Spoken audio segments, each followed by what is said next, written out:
আসসালামু আলাইকুম। এটিএন বাংলা সংবাদে সবাইকে স্বাগত জানাচ্ছি। আমি মমরিন আজমামের শুরুতেই সংবাদ শিরোনাম। আন্তর্জাতিক মানদণ্ড মেনে হচ্ছে জুলাই গণহত্যার বিচার, জানালেন চিফ প্রসিকিউটরের পরামর্শক। ভারত শেখ হাসিনাকে ফেরত না পাঠালে আন্তর্জাতিক কোর্টে যাবার ঘোষণা। ভারতীয় আগ্রাসনের বিরুদ্ধে ঢাকা থেকে আখাউড়া অভিমুখে বিএনপির ৩ সংগঠনের লং মার্চ। দিল্লির কাছে আত্মসমর্পণ না করার অঙ্গীকার নেতাদের।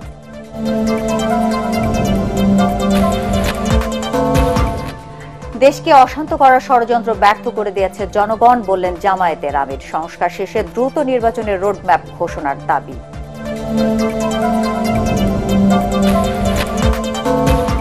শিক্ষা, প্রযুক্তি ও অর্থনৈতিকভাবে পার্বত্য অঞ্চলকে এগিয়ে নেওয়ার আহ্বান প্রধান উপদেষ্টার। খেলাধুলায় পাহাড়ি মেয়েদের দক্ষতার প্রশংসা।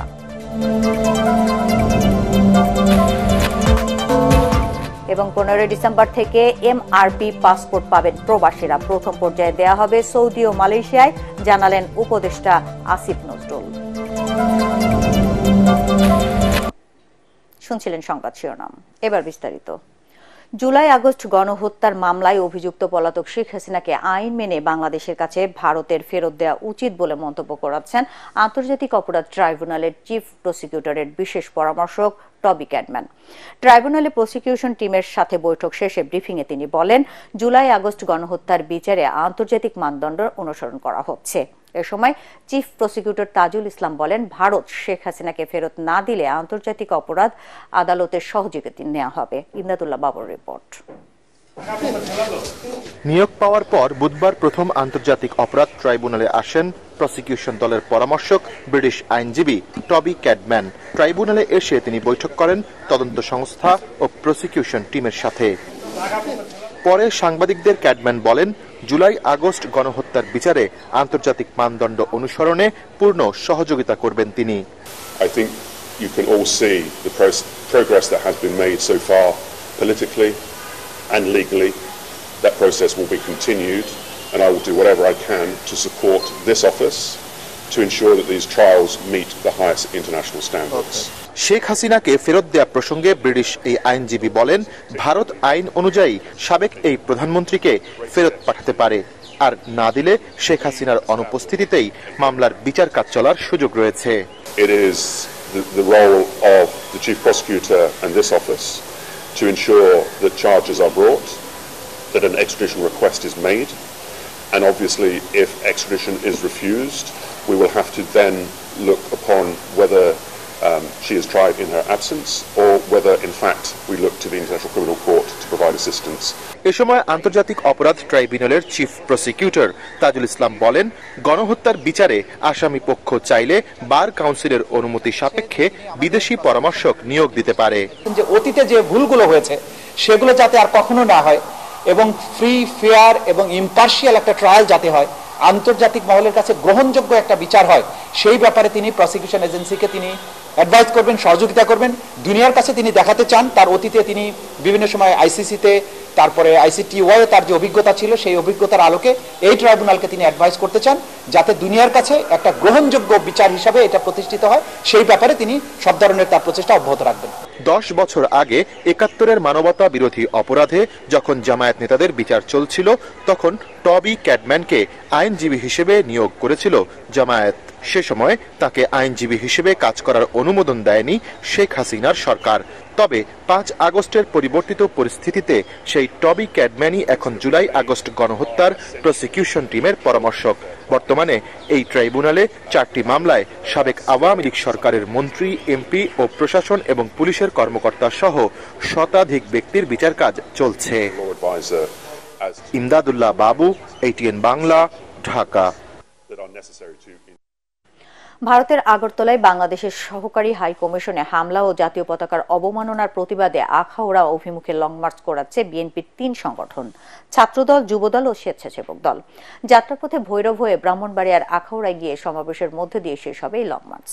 এর আগে সকালে নয়াপল্টনে বিএনপির কেন্দ্রীয় কার্যালয়ের সামনে সংক্ষিপ্ত সমাবেশে দলের সিনিয়র যুগ্ম মহাসচিব রুহুল কবির রিজভির বক্তব্য শেষে লং মার্চ শুরু হয়।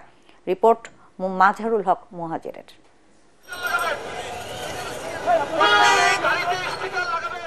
ঢাকায় হাইকমিশনে স্মারকলিপি দেওয়ার পর ভারতীয় আগ্রাসনের বিরুদ্ধে এবার শুরু হয়েছে ঢাকা টু আগরতলা অভিমুখে এই লং মার্চ। এতে নেতৃত্ব দিচ্ছেন বিএনপির ৩ অঙ্গ সংগঠন ছাত্রদল, যুবদল ও স্বেচ্ছাসেবক দলের নেতারা। অংশ নিয়েছেন থানা, ওয়ার্ড সহ সারা দেশের জেলা উপজেলার নেতাকর্মীরা। এই লং মার্চের মাধ্যমে বুঝিয়ে দিতে চাই যারা সাম্রাজ্যবাদী, যারা অন্যের দেশকে দখল করতে চায়, অশান্তি সৃষ্টি করতে চায়, তাদেরকে সতর্ক করতে চাই যে ভবিষ্যতে যেন এই ধরনের স্পর্ধা তারা না দেখায়। এ সময় যাত্রাবাড়ি, শনিরাখড়া, চিটাগাং রোড, কাঁচপুর সহ বিভিন্ন জায়গায় পথসভায় অংশ নেন স্থানীয় বিএনপির নেতাকর্মীরা। ব্যানার, ফেস্টুন নিয়ে তারা ভারত বিরোধী নানা স্লোগান দিতে থাকেন। ছাত্রদল, যুবদল ও স্বেচ্ছাসেবক দলের ঢাকা টু আগরতলা লং মার্চের যাত্রাপথে রাস্তার পাশে দাঁড়িয়ে এভাবেই অভিবাদন জানাচ্ছে বিএনপির সমর্থকরা। তাদের দাবি, ভারতীয় আগ্রাসনের বিরুদ্ধে দলটির যে অবস্থান তাতে আর পেছনে ফেরার কোনো সুযোগ নেই। প্রতিবেশী দেশ হিসাবে ভারতের সাথে এখন সম্পর্ক হবে শুধুই ন্যায্যতার, এমনটাই প্রত্যাশা সবার। এর আগে সকাল থেকে নয়াপল্টনে বিএনপির কেন্দ্রীয় কার্যালয়ে জড়ো হন ৩ অঙ্গ সংগঠনের নেতাকর্মীরা। শুধু পলাতক প্রধানমন্ত্রী শেখ হাসিনার সাথে সম্পর্ক রাখার জন্য এদেশের 18 কোটি মানুষের সাথে ভারত সম্পর্ক ছিন্ন করছে বলে মন্তব্য করেন বক্তারা। প্রতিবেশী রাষ্ট্র হিসেবে তোমাদেরকে আমরা অস্বীকার করতে পারবো না, কিন্তু রাজনীতির সকল শিষ্টাচার মেনেই তোমাদেরকে চলতে হবে। ভারতের যদি শুভবুদ্ধি হৃদয় না হয়, বাংলাদেশের প্রতিটি দেশপ্রেমিক মানুষ তার পতাকার জন্য জীবন দিতে কুণ্ঠাবোধ করবে না। জনাব তারেক রহমান ছাত্র জনতার আন্দোলনে আমাদেরকে বাঁচিয়ে রেখেছিলেন কোন ব্যানার চড়াই, যাতে ছাত্র জনতার আন্দোলনকে কেউ অন্য ভিন্ন খাতে প্রবাহিত না করতে পারে। আমাদের মধ্যে গণতান্ত্রিক সমালোচনা থাকবে, গঠনমূলক সমালোচনা থাকবে ছাত্র সংগঠনগুলোর মাঝে, কিন্তু এই খুনি হাসিনার বিরুদ্ধে এবং ভারতীয় আগ্রাসনের বিরুদ্ধে পুরো ছাত্র সমাজ এক এবং ঐক্যবদ্ধ হয়েছে। পরে দলের সিনিয়র যুগ্ম মহাসচিব রুহুল কবির রিজভী বলেন, ভারত বিরোধী যুদ্ধে ছাত্রদল, যুবদল, স্বেচ্ছাসেবক দলের সভাপতি, সেক্রেটারিরা হলেন সেক্টর কমান্ডার। সমালোচনা করেন জয় বাংলা স্লোগান নিয়েও। জয় বাংলা বললে তো আমাকে মমতার জয় বড় হবে, বাংলাদেশের তো জয় না।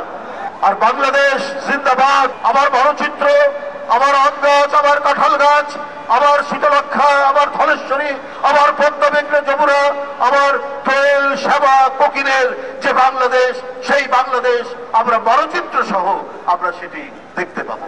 বক্তব্য শেষে শুরু হয় লং মার্চের যাত্রা। দুপুরে ভৈরবে পথসভা শেষে আখাউড়ার উদ্দেশ্যে রওনা হয় লং মার্চের গাড়িবহর। সেখানে সমাবেশ শেষে কর্মসূচি শেষ হওয়ার কথা। মাসহারুল হক মুহাজির, ATN বাংলা, ঢাকা।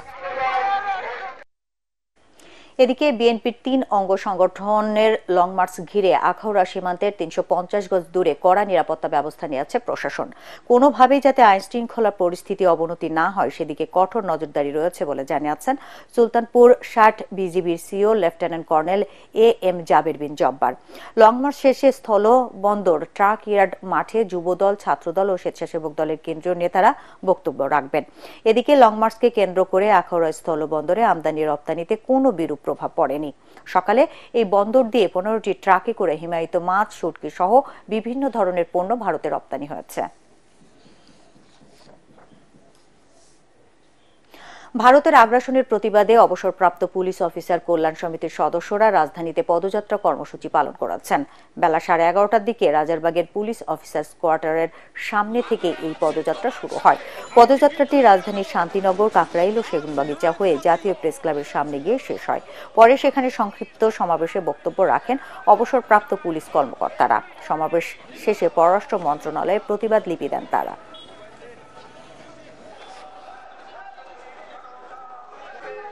ভারত আমাদের অভ্যন্তরীণ ব্যাপারে হস্তক্ষেপ করছে, এই দেশ থেকে অস্থিতিশীল করার চেষ্টা করছে, এই দেশের সাম্প্রদায়িক পরিবেশ নষ্ট করার চেষ্টা করছে এবং আমাদের মধ্যে যে সম্প্রীতি আছে, সৌহার্দ্য আছে, সেটা নষ্ট করার চেষ্টা করছে এবং নষ্ট করে কোনো একটা দলকে তারা সুযোগ সৃষ্টি করার পয়তারা করছে। আমরা এর বিরুদ্ধে আজকে প্রতিবাদ করছি। তাদেরকে জানিয়ে দেওয়ার জন্য 1971 সনে প্রথম যারা রাজারবাগে প্রতিরোধ করে চলেছিল, সেই পুলিশ বাহিনীরই কেন আমরা উত্তরসূরি। কাজে আমরা প্রয়োজন বোধে আবার পথে নামবো এবং এই দেশের স্বাধীনতা রক্ষা করার জন্য যে কোনো ত্যাগ স্বীকার করতে রাজি। দেশকে অশান্ত করার ষড়যন্ত্র জনগণ ব্যর্থ করে দিয়েছে বলে জানিয়েছেন জামায়াতে ইসলামের আমির ডাক্তার শফিকুর রহমান। মজলিসে শুরার অধিবেশনে তিনি কথা বলেন। এ সময় আমিরের জামায়াত বলেন, দেশের জনগণ কারো কাছে মাথা নত করবে না, কাউকে মোড়ল মানবে না। এ সময় সংস্কার ও নির্বাচনী রোডম্যাপ ঘোষণার দাবি জানান তিনি। আরো জানাচ্ছেন ইয়াসিন রানা। রাজধানীর মগবাজারে আল ফালাহ মিলনায়তনে সারা দেশ থেকে জামায়াত ইসলামীর 4 শতাধিক নেতৃবৃন্দ যোগ দেন মজলিসে শুরার অধিবেশনে। জামাতের এই নীতি নির্ধারণী বৈঠকে সিদ্ধান্ত নেওয়া হবে আগামী 1 বছর দলের রাজনৈতিক পলিসি নিয়ে। এতে সূচনা বক্তব্যে দলের আমির শফিকুর রহমান বলেন, গত 15 বছরে আওয়ামী লীগের জুলুম নির্যাতনে সবচেয়ে বেশি ক্ষতি হয়েছে জামায়াত ইসলামীর। দেশকে কারাগারে পরিণত করা হয়েছিল, শাহবাগে তৈরি করা হয়েছিল প্যারালাল সরকার। এখনো ফ্যাসিবাদীদের ষড়যন্ত্র চলছে বলেও জানান তিনি। দেশকে অশান্ত করার জন্য পতিত স্বৈরাচার এবং তাদের দূষণ দেশে বিদেশে তারা মাথা ছাড়া দিয়ে উঠেছে এবং তারা অনেকগুলা দুর্ঘটনা ঘটিয়ে এই সমাজকে অস্থির করতে চায়, অস্থিতিশীল করতে চায়। আলহামদুলিল্লাহ, বাংলাদেশের বিচক্ষণ দেশপ্রেমিক জনগণ ইতিমধ্যেই তাদের ফাঁদ বুঝতে পেরে তাদেরকে ব্যর্থ করে দিয়েছে। আমাদের প্রতিপক্ষ যদি এটা বুঝতে পারে যে এই দেশের মানুষ আর কারো কাছে অসহায়ভাবে আত্মসমর্পণ করবে না এবং কোনো চোখ রাঙ্গানিকে পরোয়া করবে না, তাহলে তাদের জন্য এবং আমাদের জন্য কল্যাণকর। মৌলিক সংস্কার শেষে নির্বাচনের মাধ্যমে ক্ষমতা হস্তান্তরের কথাও বলেন তিনি। কতিপয় গুরুত্বপূর্ণ বিষয়ে আপনাদেরকে সংস্কার সাধন করে সুষ্ঠু নির্বাচনের জন্য সমতল মাঠ তৈরি করতে হবে। এর জন্য একটি রোডম্যাপ দরকার। এরপরে আমরা বলেছিলাম যে সংস্কারের এই মৌলিক বিষয়গুলা সম্পন্ন হওয়ার সাথে সাথেই নির্বাচন অনুষ্ঠানের পদক্ষেপ আপনাদেরকে নিতে হবে। ভোটার তালিকা প্রণয়ন, আসন বিন্যাস ঠিক করা এবং প্রবাসীদের ভোট প্রদানের ব্যবস্থা করতে অন্তর্বর্তী সরকারের প্রতি আহ্বান জানান জামায়াতের আমির। ইয়াসিন রানা, এটিএন বাংলা, ঢাকা। চট্টগ্রামে 10 ট্রাক অস্ত্র চোরাচালানের ঘটনায় করা মামলায় সাবেক স্বরাষ্ট্র প্রতিমন্ত্রী লুৎফুজ্জামান বাবরের খালাস চেয়ে হাইকোর্টে আবেদন করেছেন তার আইনজীবীরা। বিচারপতি মোস্তফা জামান ইসলাম ও বিচারপতি নাসরিন আক্তারের দ্বৈত বেঞ্চে আসামি পক্ষের যুক্তি তর্ক উপস্থাপনের সময় তার আইনজীবী শিশির মনির বলেন, রাজনৈতিকভাবে হেনস্থা করতে এই মামলায় তাকে জড়ানো হয়েছে। গত 6 নভেম্বর ডেথ রেফারেন্স ও আসামি পক্ষের আপিলের উপর শুনানি শুরু হয়। একজন কয়েকশে কনফেশন করেছিলেন আব্দুর রহিম, তিনিও জনাব লুৎফুজ্জামান বাবরকে জড়িয়ে কোনো অভিযোগ উপস্থাপন করেননি। ফলশ্রুতিতে আমরা এই মামলায় আজকে যে যুক্তিতর্ক করেছি তার মূল বিষয় ছিল তার বিরুদ্ধে সরাসরি কোনো এভিডেন্স নাই এবং তাকে রাজনৈতিক উদ্দেশ্যে এই মামলার আসামি করা হয়েছে। অতি দ্রুত তাকে যেন এই মামলা থেকে বেকসুর খালাস দেওয়া হয়।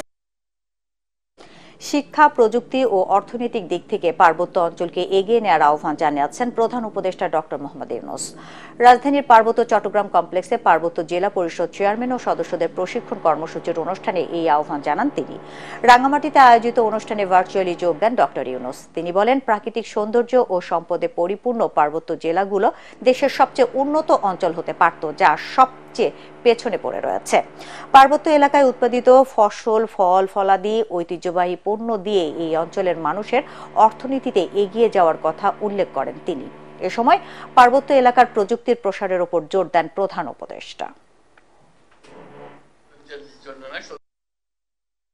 এটা একটা অত্যন্ত চমৎকার একটা এলাকা, শুধু দৃশ্যের জন্য না, সৌন্দর্যের জন্য না, সৌন্দর্যের জন্য এটা বাংলাদেশের সবচেয়ে বোধহয় সুন্দর এলাকা। কাজে এখানে যারা থাকে তারাও সৌভাগ্যবান যে এরকম প্রাকৃতিক সৌন্দর্যের মধ্যে তারা থাকতে পারে এবং এত রকমের ক্ষুদ্র নৃগোষ্ঠী এখানে আছে, সবাই মিলেমিশে আছে। মিলেমিশে থাকতে হলে সমস্যাও হয়, সমস্যাগুলো আছে, কিন্তু সমস্যাগুলোর সমাধানযোগ্য। আর্মি এভিয়েশন গ্রুপকে আধুনিক, পেশাদার, যুগোপযোগী, শক্তিশালী বাহিনী হিসেবে গড়ে তুলতে সুশিক্ষিত ও সুনিপুণ সেনা বৈমানিকগণ নিরলসভাবে দায়িত্ব পালন করে আসছে বলে জানালেন সেনাবাহিনী প্রধান জেনারেল ওয়াকারুজ্জামান। তিনি বলেন, এসব বৈমানিকগণ জাতীয় যে কোনো দুর্যোগে আত্মমানবতার সেবায় ত্রাণ পরিবহন ও বিতরণ, মুমূর্ষ ও সংকটাপন্ন রোগীকে দ্রুত হাসপাতালে স্থানান্তর ও আটকে পড়া অসহায় মানুষদের নিরাপদ স্থানে পরিবহন করার জন্য দক্ষতার সাথে দায়িত্ব পালন করে আসছে। এভিয়েশন বেসিক কোর্স 13 এর অফিসারদের প্রশিক্ষণ শেষে সেনা, নৌ ও পুলিশ, বৈমানিক সহ 24 জনকে তাদের যোগ্যতার স্বীকৃতি স্বরূপ সার্টিফিকেট ও ফ্লাইং ব্লেভেট প্রদান করেন সেনাপ্রধান। প্রতিষ্ঠা লগ্ন হতে এ পর্যন্ত 162 জন অফিসারকে বৈমানিক হিসেবে প্রতিষ্ঠিত করেছে সংস্থাটি। অনুষ্ঠানে সেনা, নৌ, বিমান, পুলিশ ও র্যাবের ঊর্ধ্বতন কর্মকর্তা সহ গণ্যমান্য বেসামরিক অতিথিরা উপস্থিত ছিলেন। We are very proud of this aviation, and I can see a lot of our ex-aviators sitting. I'm very proud. You see why the aviation is standing, just because of you. You train them very hard. You work day and night. That is why today the aviation is standing where it is standing now. আগামী 15 December থেকে প্রবাসীরা MRP passport পাবেন বলে জানিয়েছেন প্রবাসী কল্যাণ মন্ত্রণালয়ের উপদেষ্টা doctor Asif Nazrul. সামাজিক যোগাযোগ মাধ্যমে এক বার্তায় তিনি জানান, প্রথম পর্যায়ে সৌদি আরব ও মালয়েশিয়ার প্রবাসীরা এই সুযোগ পাবেন। পরবর্তীতে অগ্রাধিকার ভিত্তিতে অন্য দেশের প্রবাসীদেরও এমআরপি পাসপোর্ট দেয়া হবে বলে জানান উপদেষ্টা। এই 15 ডিসেম্বর থেকে আপনারা এমআইপি পাসপোর্ট পাওয়া শুরু করবেন এবং পরবর্তী 3 সপ্তাহ থেকে 4 সপ্তাহের মধ্যে প্রত্যেকে যারা আবেদন করেছেন এমআরপি পাসপোর্ট পেয়ে যাবেন। তো প্রথম প্রায়োরিটি দেওয়া হচ্ছে সৌদি আরবে এবং মালয়েশিয়াতে আমাদের যে ভাই বোনরা আছেন ওনাদেরকে, এবং এরপর আপনারা যেই সমস্ত কান্ট্রিতে ডিমান্ড বেশি তাদের ক্ষেত্রে একটু প্রায়োরিটি দিয়ে এই সমস্যাটা 3 থেকে 4 সপ্তাহের মধ্যে সমাধান করা হবে। বিদ্যুৎ উৎপাদনের নামে দেশের নদ, নদী ও পরিবেশের ক্ষতি করছে এমন প্রকল্পগুলো পুনর্বিবেচনার আওতায় নেওয়া হবে বলে জানিয়েছেন উপদেষ্টা সৈয়দা রিজওয়ানা হাসান। তিনি বলেন, বেসরকারি খাতে পরিবেশ বান্ধব বিদ্যুৎ উৎপাদনে বিনিয়োগ করলে সরকারের পক্ষ থেকে সহযোগিতা দেওয়া হবে। 2050 সাল নাগাদ জ্বালানি খাতের অগ্রগতি শীর্ষক দ্বিতীয় সম্মেলনের উদ্বোধনী অনুষ্ঠানে তিনি একথা বলেন। রাজধানীতে আয়োজিত সম্মেলনে বিদ্যুৎ, জ্বালানি ও খনিজ সম্পদ উপদেষ্টা মোহাম্মদ ফাইজুল কবির খানও বক্তব্য রাখেন। উৎপাদনের পাশাপাশি চাহিদা বিবেচনায় সকলকে বিদ্যুৎ ব্যবহারে সাশ্রয়ী হতে হবে জানিয়ে তিনি বলেন, বড় শিল্প প্রতিষ্ঠানগুলোকে নিজস্ব নবায়নযোগ্য জ্বালানি উৎপাদনে এগিয়ে আসতে হবে। 23টি বেসরকারি প্রতিষ্ঠানের যৌথ উদ্যোগে আয়োজিত এই সম্মেলন চলবে 3 দিন। এনার্জি কনজাম্পশন যদি আমরা প্রসপারাস হতে চাই, আমাদের লিমিটেশন বিবেচনায় নিয়ে আমার মনে হয় কনজাম্পশনের দিকে দৃষ্টি আনা দরকার।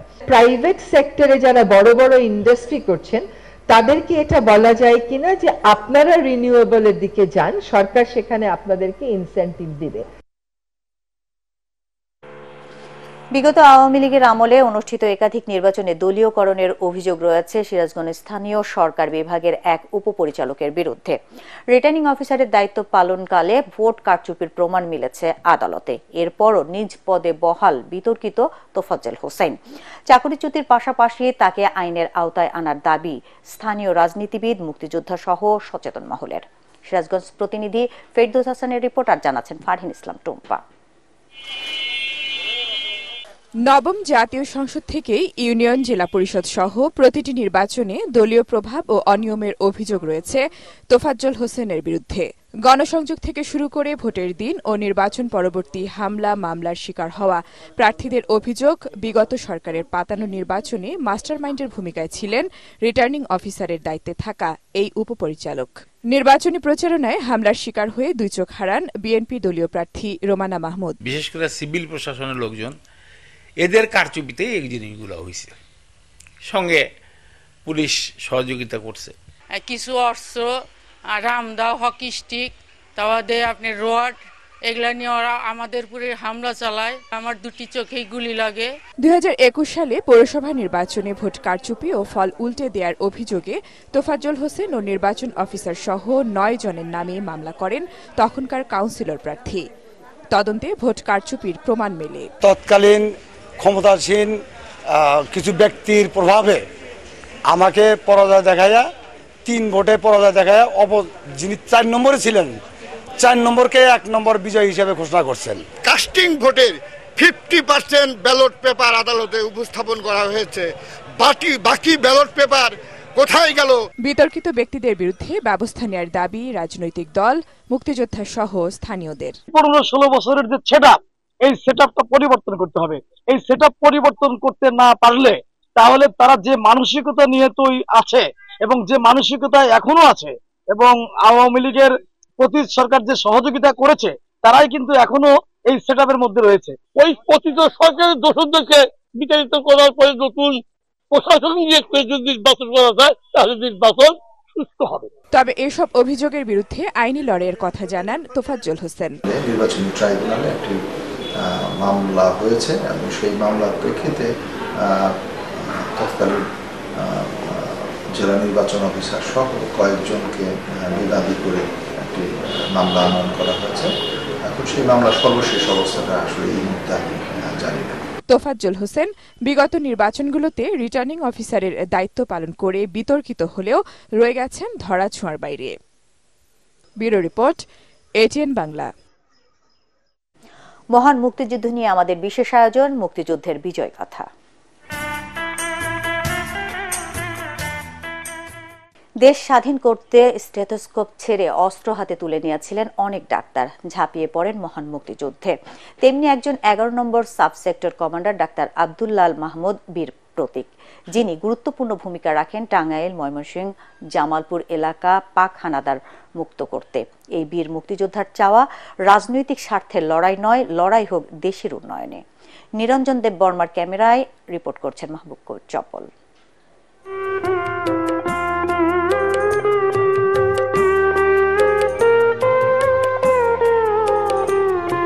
পেশার চিন্তা না করে যুদ্ধের নেশায় পড়েছিলেন আব্দুল্লাহ আল মাহমুদ।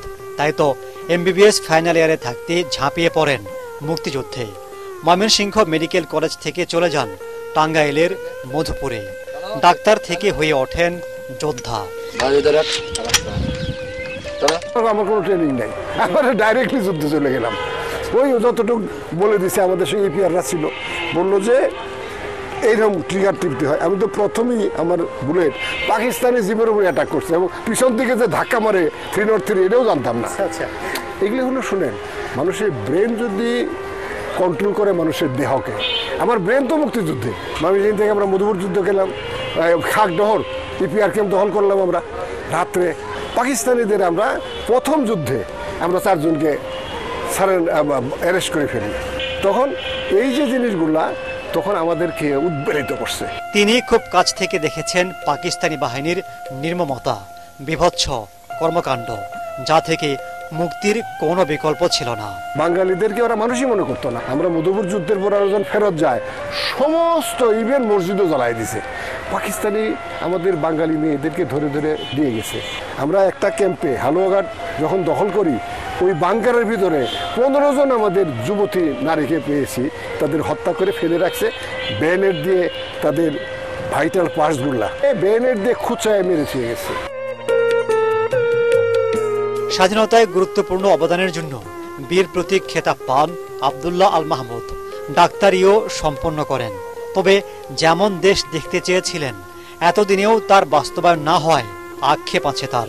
স্বাধীনতার যে আকাঙ্ক্ষা, বাঙালি একদম সিভিলাইজড সোসাইটি হবে, এটা তো হয় নাই। তিনি বলেন, স্বাধীনতা কিংবা মুক্তিযুদ্ধ নিয়ে অতি বাড়াবাড়ি যেমন ঠিক নয়, তেমনি অবমাননাও কাম্য নয়। জয় বাংলা স্লোগান, জয় বাংলা বলে তো আমরা গ্রেনেড মেরেছি, জয় বাংলা বলে তো যুদ্ধ করেছি।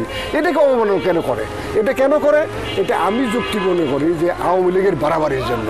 ওরা দেখছে জয় বাংলা বলে এরা অত্যাচার করতেছে, লুট করতেছে, এই যুক্তিতে কিন্তু এরা করতেছে। মুক্তিযুদ্ধের ইতিহাসকে কেউ অবমাননা করলে আমরা আবার রুখে দাঁড়াবো, এটাই হলো আমার কথা। মুক্তিযুদ্ধের সঠিক ইতিহাস নতুন প্রজন্ম জানুক, সেটি চাওয়া এই বীর মুক্তিযোদ্ধার। মাহবুব কবির চপল, এটিএন বাংলা, ঢাকা। এবার আল আরাফা ইসলামী ব্যাংক অর্থ সংবাদ।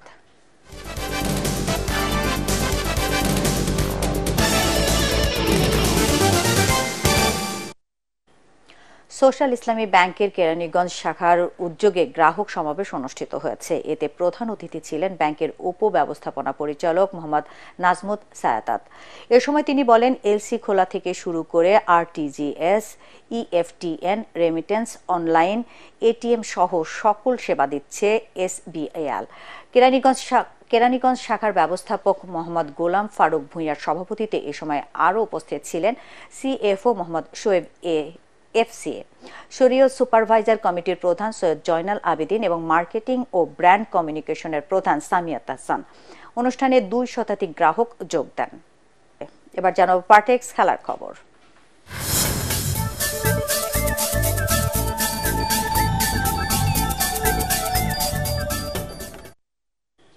সেন্ট কিটসে দ্বিতীয় ওয়ানডেতে বাংলাদেশকে 7 উইকেটে হারিয়ে 1 ম্যাচ হাতে রেখে সিরিজ জিতল West Indies.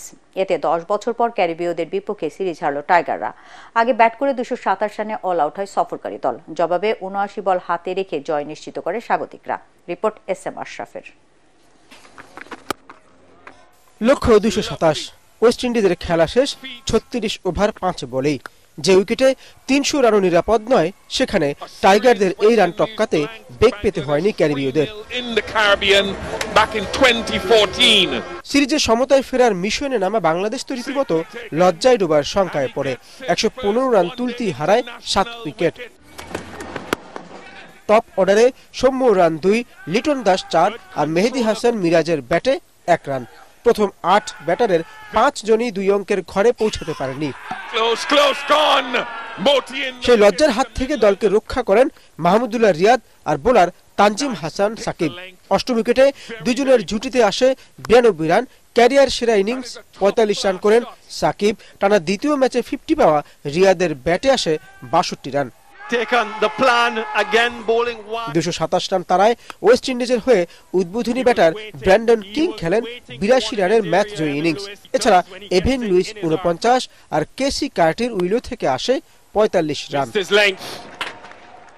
SM Ashraf, ATN Bangla. শেষ বলে ছক্কা মেরে NCL T20 ক্রিকেটের উদ্বোধনী ম্যাচে জয় পেল ঢাকা বিভাগ। সিলেট আন্তর্জাতিক ক্রিকেট স্টেডিয়ামে 206 রানের টার্গেটে নেমে শেষ ওভারে জয়ের জন্য দরকার ছিল 12 রান। সিলেটের তোফায়েল আহমেদের করা ওভারটি প্রথম 5 ডেলিভারি থেকে 7 রান নিতে পারে ঢাকা বিভাগ। শেষ বলে জয়ের জন্য লক্ষ্য ছিল 5 রান। শুভাগত হোম দারুণ এক ছক্কা মেরে রোমাঞ্চকর জয় এনে দেন ঢাকাকে। তাতে 4 উইকেটে 207 রান তুলে 6 উইকেটে জয় পায় ঢাকা বিভাগ। আর এর আগে জিসান আলমের সেঞ্চুরিতে 4 উইকেটে 204 রান সংগ্রহ করেছিল সিলেট বিভাগ। অন্য ম্যাচে ঢাকা মেট্রো 31 রানে হারিয়েছিল বরিশাল বিভাগকে। শেষ করার আগে সংবাদ শিরোনাম আরেকবার। আন্তর্জাতিক মানদণ্ড মেনে হচ্ছে জুলাই গণহত্যার বিচার, জানালেন চিফ প্রসিকিউটরের পরামর্শক। ভারত হাসিনাকে ফেরত না পাঠালে আন্তর্জাতিক কোর্টে যাবার ঘোষণা। ভারতীয় আগ্রাসনের বিরুদ্ধে ঢাকা থেকে আখাউড়া অভিমুখে বিএনপির 3 সংগঠনের লং মার্চ। দিল্লির কাছে আত্মসমর্পণ না করার অঙ্গীকার নেতাদের। দেশকে অশান্ত করার ষড়যন্ত্র ব্যর্থ করে দিয়েছে জনগণ, বললেন জামায়াতের আমির। সংস্কার শেষে দ্রুত নির্বাচনের রোডম্যাপ ঘোষণার দাবি।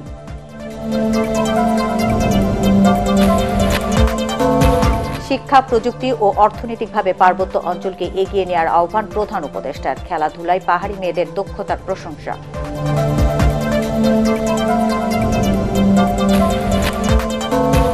এবং 15 ডিসেম্বর থেকে MRP পাসপোর্ট পাবেন প্রবাসীরা। প্রথম পর্যায়ে দেয়া হবে সৌদি ও মালয়েশিয়ায়, জানালেন উপদেষ্টা আসিফ নজরুল। দর্শক, পরবর্তী সংবাদ দেখার আমন্ত্রণ জানিয়ে এখনকার মতো শেষ করছি। ATN বাংলা সংবাদ ইউটিউবে দেখতে ব্রাউজ করুন youtube/ATN বাংলা নিউজ। ধন্যবাদ সবাইকে।